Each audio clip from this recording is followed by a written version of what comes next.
How's everybody doing? Good, Nick. Good. How are you? I'm doing great. Nice to see you in person. Great to see you guys.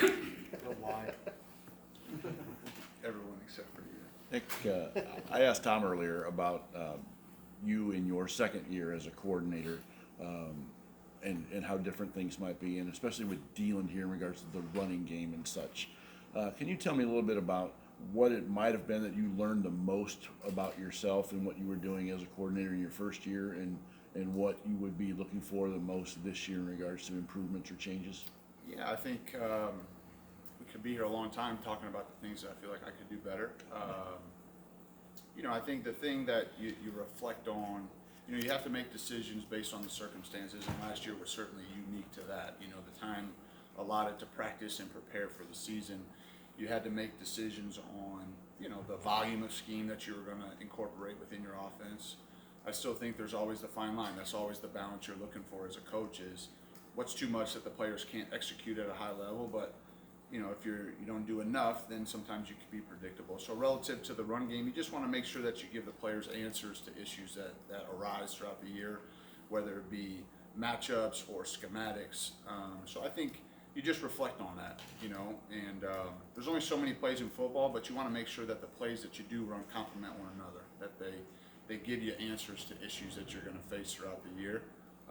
So I would say probably that's when you reflect back on the year relative to the running game, things that we could improve on, is just making sure that we put our players in the best position to be successful relative to whatever you're facing week to week. So, you go through a long season, you're going to face different types of defenses, different fronts, different coverages, pressures. You just want to make sure you got enough for the players so that they can be in advantageous positions. So that was just collectively as a staff. And, there's only so many plays in football. Our staff is super experienced, knowledgeable, and has had experience in a lot of the different schemes that people will be running across the country. It's just a matter of picking the ones that you feel like are best for your players and making sure you practice them and get them ready to execute on game day. Zach and then Jim. I think we probably ask you this sometimes, but kind of to follow up on that, just how much more volume can you do essentially? How much did you kind of have to cut out of the playbook last season just because you knew to do it right and to get guys really prepared, you weren't going to have as much fun? Yeah, I would say our playbook was definitely, I wouldn't say limited, but modified, relative to the volume because of the time to prepare for practice. I think we were, and many of you all were in similar situations, you were day to day relative to what the schedule was going to look like relative to practice, preparation, meetings. So you were trying to adjust the best you can. There was no spring practice, summer player ran practices, none of those things occurred. So we definitely modified. We tried to make decisions to say, hey, listen, if these three players aren't available for the game, you can plug in whoever you want and they're going to know the base fundamentals of the scheme. So I would say that the scheme and the volume was modified. It doesn't mean that you're going to be, a grab bag offense that just runs every play once or twice a game. You still have to have things that you hang your hat on and that you believe in, but certainly we're looking to expand some of the things that we've done here and put our players in the best position. Jim and then Matt. Nick, getting through last year with COVID and had to get all through that now, and you have the addition of Delon and Stephen Carr to the running backs room, in addition to a great running backs room, and the addition of the year of your experience.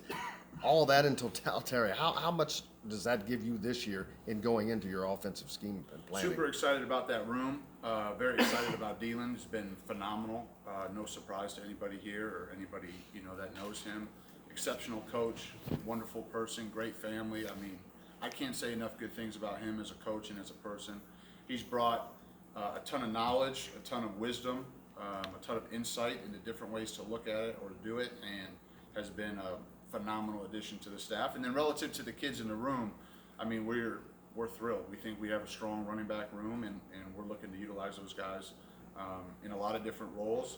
Some of that will be determined early in camp, seeing those guys, just talk about Steven, seeing him out there on the grass for the first time live. Obviously, Deland has had experience with him in the past, but for us and our team and our unit, getting a chance to get our hands on him and see him practice, early in camp will be important to see what his role looks like and what are the things that he does well and things that we can feature. So I'm extremely excited. There's other guys in that room, David Ellis, Samson James, Tim Baldwin, You know, you got some young players in that room, a couple freshmen that we're excited about.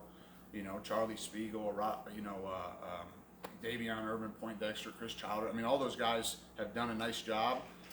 And so we got to find out what the combination of those guys looks like, what the rotation looks like, and those guys ultimately will decide that by how they play in practice. Matt and Kevin? Coach, obviously you got a newcomer quarterback in Donovan.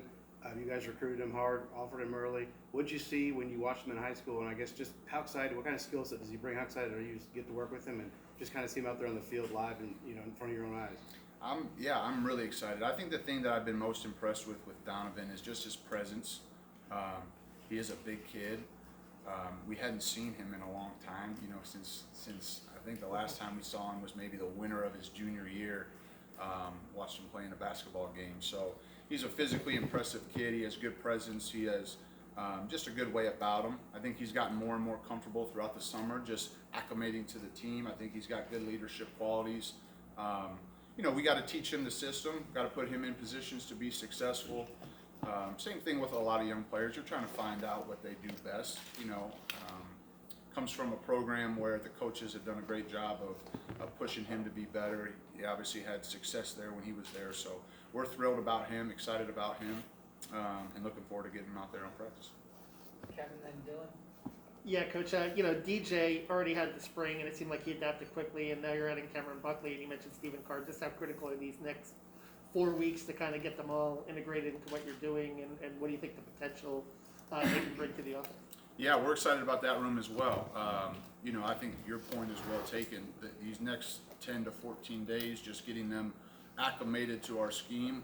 They've had a ton of work in the summer. Obviously, we're not involved in that. Those are player ran, but certainly they have a baseline level of knowledge, you know, of what we're trying to do. DJ was here in the spring, so there's a lot of recall. Those guys are veteran players.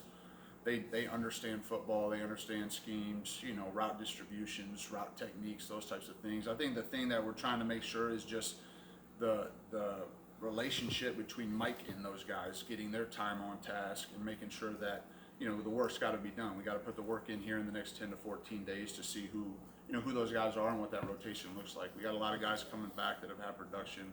You know, obviously Ty and Miles have played good football for us.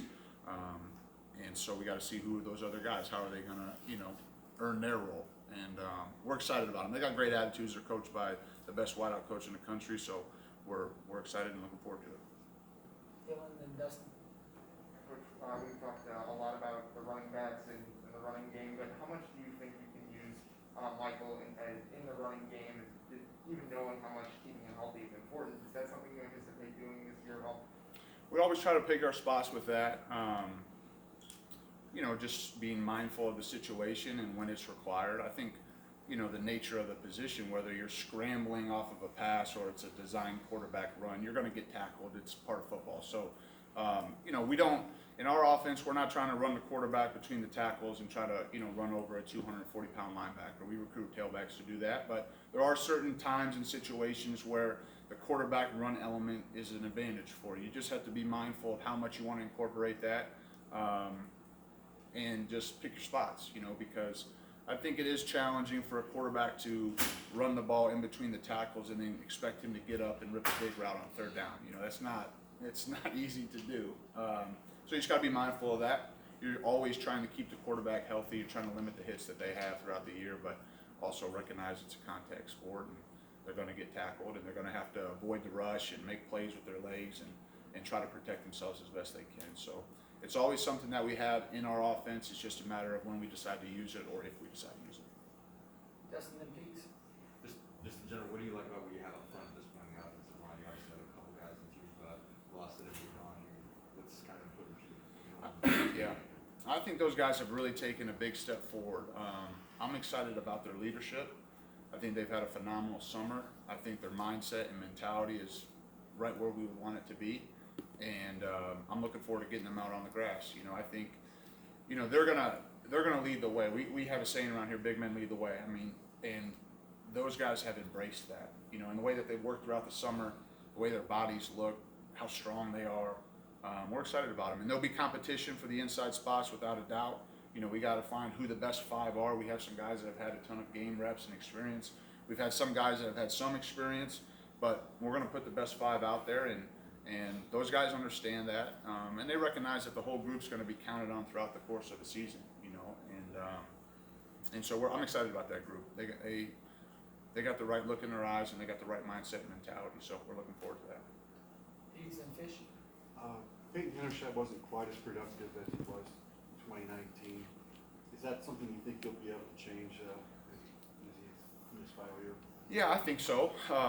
He's a big part of what we do here, the tight end position in general.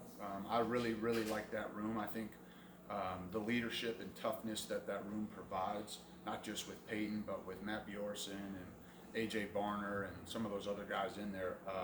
We're going to need those guys. We're going to count on them. I think what we ask them to do, we ask them to do a lot. We ask them to do a lot of different things. They have a large, a big list of skills that we ask them to do at a high level, and I think Peyton leads the way there. Certainly we expect his production to increase, but we also recognize that he did a lot of great things last year for us too. And so he's had a phenomenal offseason. He looks like $1 million. He's in the best shape of his life. I think where his mindset is and his focus and he's hungry, and his leadership and his toughness and his edge, we like that. And he brings that and provides that, and so does Matt, and so does AJ, and so does that whole room. So Kevin's done a great job developing those guys, and we expect big things out of that room. Certainly Peyton's a huge part of that. Fish and then town. Nick, the quarterback room has been challenged a little bit with injuries, obviously, with Dexter Williams out of the ACL, Michael, obviously, and Jack with the separated shoulder. Has that room, or has that made it more important for Cully to get some reps and opportunities early on, just because of the limited number of snaps a lot of these guys can take at this point? I don't think there's any doubt about it. Donovan needs to be ready to play yesterday. We need to get him ready to go, and that's the same for all the young players. I think the nature of college football, it's just very rare that you would have 4, 5, 6 scholarship quarterbacks ready to go. It's just not normal. You're usually dealing with 3 to 4 each and every year. The health of that room matters, and the ability for each player in that room to contribute when their number's called, it certainly is a very critical factor. And so we got to get Donovan up to speed as quickly as we possibly can. And some of the other guys in that room, Grant Gremmel, Will Johns, those guys got to be ready to go too. So your point's well taken. I think you're spot on. We have to get some of the young players in that room ready to play, and be mindful that Mike needs the reps as well. So you got to balance that throughout camp to make sure that whole room is strong and ready to go. I feel good about the ability in that room. I feel good about the leadership and toughness, and we just got to make sure that all the guys in the room are ready to play if their number's called. Town, last one for Nick. Some sort of a multi-part quarterback question there. Are there things in the next 2 or 3 or 4 weeks that Michael cannot or will not be allowed to do? Yeah, we're not going to tackle Mike. Well, we knew that. But are there other things, or is he full go otherwise? Because he mentioned at media days that maybe the live stuff he wouldn't be a part of. Yeah, we'll be mindful of that, depending on what the drill is. We're not going to touch Michael. So if we feel like the drill is going to potentially put him in that way, we won't, we'll be smart about that. And obviously, the medical staff and Kyle and Coach Allen, they decide that, based on what the team needs. There's going to be periods where we got to tackle people. And if we feel like it's a situation where Mike doesn't need to be anywhere near that, then we'll be smart about that. But, I think anytime you're coming off a surgery and you start to get into a preseason practice, you just day to day, you're evaluating how he feels, because you go through summer conditioning, you go through summer training, and yet when you get to practice, the volume, the intensity is always higher. So you just take it day to day, but we expect Mike to participate in everything but live tackling. We'll make sure we don't put him in a tackling drill. And then just to follow up on that, how much does it help that Jack has so much experience that he can sort of learn from Mike's reps too? I think Jack Tuttle is incredibly valuable to our team, not just from his ability as a player and the confidence we have in him, but in his leadership and his toughness and his work ethic and the example that he sets on a day-to-day. He's 100% bought into the team. He genuinely loves and cares about his teammates, and we have tremendous confidence if he goes in the game that we're going to execute and win. So we love Jack. We love him to death, and super confident in him. right, thanks, Nick. Thanks, guys. Great seeing everybody. Thank you. Dustin, you go first with Charlton, Kevin's second. I heard you got a fullback.